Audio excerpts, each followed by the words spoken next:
Welcome back. It's time now to talk, as we do each and every month, with Putnam County Commissioner John Schlumbohm. And good to have you with us, John. First of all, how was the Blanchard River handling this last big rain that you guys took in?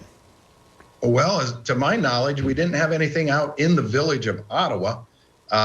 It was out of its banks between Ottawa and Pandora. There was a couple spots. It was out. It did not cross Old 224, which is kind of my litmus spot as far as the flooding.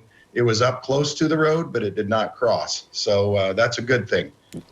Don't know whether the diversion channel helped. I'm sure it helped. I don't know how much it helped, but I'm sure that helped quite a bit. So everything looked pretty good. I know the school was delayed on, what was it, Friday maybe? Ottawa Glandorf had a delay because they said the river was across in a couple spots. But other than that, I didn't hear of any damage. Good. Always puts everybody at ease when they know that the Blanchard River is kind of under control. Something else you're trying to get under control is the sewer system there in Putnam County.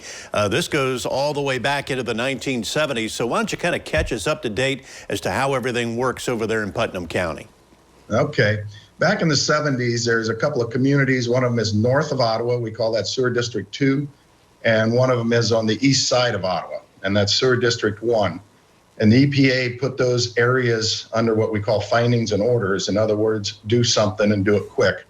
And because there's of the pollution running off from septics and leach beds, things like that, into the Blanchard. So it fell upon the commissioners at that time to sewer those areas because they were outside of any village, any improved sewer system. So at that time, they went ahead and put the sewers in and shipped that through forced mains into the village of Ottawa. The village of Ottawa treats it, and therefore they charge those residents for treating that sewage. And the commissioner's office basically administers those districts. We send out bills every month and make sure that the repairs are taken care of, all that kind of stuff. In the meantime, we're trying to improve those districts to meet Ottawa's criteria for taking over those districts because they have the expertise for running sewers. We in the county do not have that expertise. So we're working with them and bringing them up to the standards that they're desiring. And when we get that up there, why then they will take over those districts and they will take care of the billing, so on and so forth for those different districts. In Sewer District 2, we're only waiting. We have to put water meters on their wells so we know how much water they're using, which means that's how much sewage they're using or pumping into the system. Sewer District 1, we just got about $1 million grant to put storm sewers in there to take care of all the surface water.